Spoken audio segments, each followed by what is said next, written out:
Hello and welcome to budding teachers guide. Last की video में हमने राधा कृष्णन आयोग 1948-49 के रिकमेंडेशंस के बारे में बात की थी।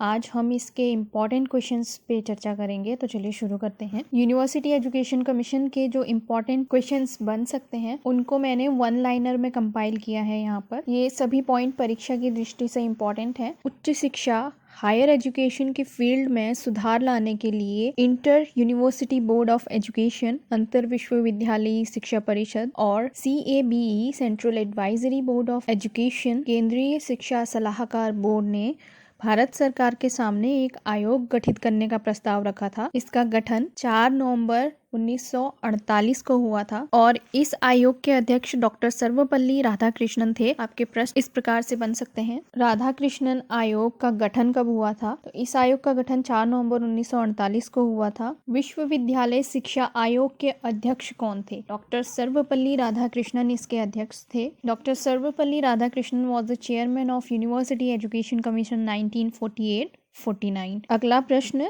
राधाकृष्णन कमीशन के सचिव कौन थे? इस आयोग के, राधाकृष्णन आयोग के यूनिवर्सिटी एजुकेशन कमीशन के सचिव सेक्रेटरी श्री निर्मल कुमार सिद्धांत जी थे और यह स्वतंत्र भारत का पहला शिक्षा आयोग था। क्वेश्चन, स्वतंत्रता के बाद भारत में गठित होने वाला पहला शिक्षा आयोग कौन सा था? राधाकृष्णन आयोग पहला शिक्षा आयोग था। एक और चीज इसमें इम्पोर्टेंट है, CABE central advisory board of education. Central advisory board of education शिक्षा के क्षेत्र में सलाह देने वाला पहला बोर्ड था और इसका गठन 1920 में हुआ था, लेकिन इसकी प्रॉपर फंक्शनिंग 1935 से शुरू हुई थी। इसी प्रकार से ये सारे पॉइंट्स मैंने यहाँ पर कंपाइल किए हैं। इस आयोग ने 25 अगस्त 1949 को अपनी रिपोर्ट भारत सरकार को सौंप दी और यह स्वतंत्र भारत का पहला शिक्षा आयोग था, जिसे हम विश्वविद्यालय शिक्षा आयोग के रूप में भी जानते हैं। इसमें सदस्यों की संख्या 10 थी। आयोग में, इस कमीशन में जो टोटल मेंबर थे वो 10 थे। डॉक्टर राधाकृष्णन इस आयोग के अध्यक्ष थे, इसलिए इसे राधाकृष्णन आयोग के रूप में भी जाना जाता है। क्वेश्चन, राधाकृष्णन आयोग का मुख्य उद्देश्य क्या था? तो राधाकृष्णन आयोग का मुख्य उद्देश्य शिक्षा संबंधित समस्याओं का पता लगाना था। जो प्रॉब्लम्स थी हायर एजुकेशन में उसको पता लगाना था। आयोग के अनुसार शिक्षकों को 4 श्रेणियों में विभाजित किया गया था।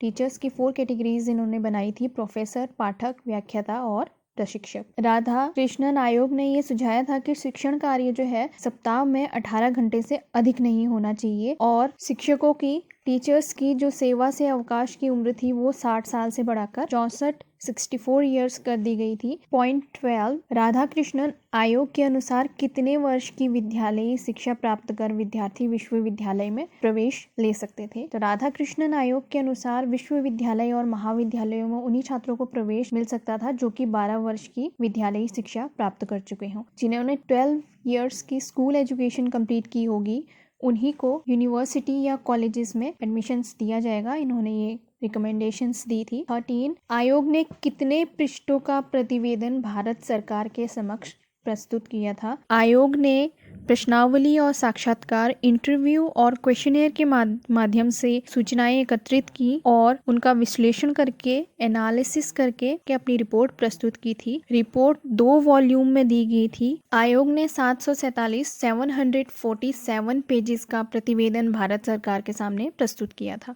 राधाकृष्णन आयोग के अनुसार स्कूलों में कार्य दिवसों की संख्या एक साल में कितनी होनी चाहिए? एक सप्ताह में तो उन्होंने कहा था कि 18 घंटे होनी चाहिए कम से कम, लेकिन एक साल में कार्य दिवसों की संख्या 180 दिन की थी उन्होंने और 180 दिन में एग्जामिनेशन के डेज को एक्सक्लूड किया था। आयोग ने विश्वविद्यालय में विद्यार्थियों की संख्या कितनी निर्धारित की थी? आयोग ने विश्वविद्यालय में 300 से अधिक और उससे संबंधित महाविद्यालयों में 1500 से अधिक विद्यार्थियों की संख्या नहीं होनी चाहिए थी, ऐसा कहा था। जो यूनिवर्सिटीज हैं उसमें छात्रों की संख्या, स्टूडेंट कम से कम 3000 होने, अधिक से अधिक 3000 होने चाहिए और जो कॉलेजेस हैं उसमें 1500 से ज्यादा छात्रों की संख्या नहीं होनी चाहिए।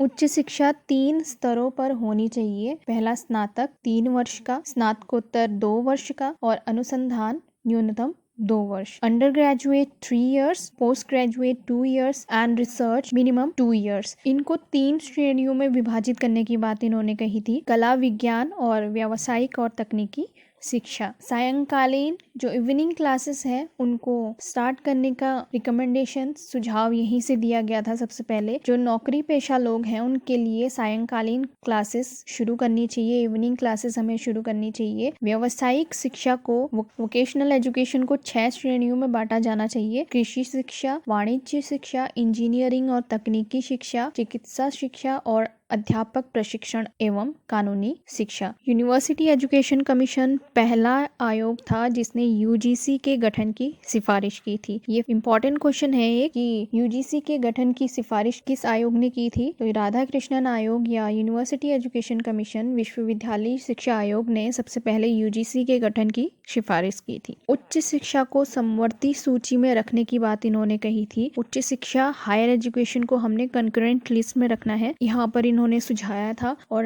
कंकरेंट लिस्ट में 1976 में इसको रखा गया था। 1976 में इसे समवर्ती सूची का विषय बनाया गया था। और सभी छात्रों को एनसीसी, नेशनल कैडेट कोर का ट्रेनिंग दिया जाना चाहिए, इन्होंने इस बारे में चर्चा की थी। 23 परीक्षाओं के स्तर को उठाने के लिए प्रथम, द्वितीय और तृतीय श्रेणी के लिए न्यूनतम प्राप्तांक 70, 55 और 40% होने चाहिए। एजुकेशन के लेवल को उठाने के लिए प्रथम, फर्स्ट क्लास के लिए छात्र के पास 70%, द्वितीय क्लास, सेकेंड क्लास के लिए 55% और थर्ड क्लास के लिए 40% अंक होने चाहिए। इसके अलावा इन्होंने रूरल यूनिवर्सिटी, वुमेन एजुकेशन और रिलीजियस एजुकेशन को लेकर इंपॉर्टेंट रिकमेंडेशंस दी थी। सबसे पहले रूरल यूनिवर्सिटी खोलने की बात इन्होंने कही थी। तो चलिए, ये थे राधा कृष्णन आयोग के इम्पोर्टेंट पॉइंट्स। नेक्स्ट वीडियो में हम मुदालियार कमीशन के बारे में बात करेंगे। धन्यवाद।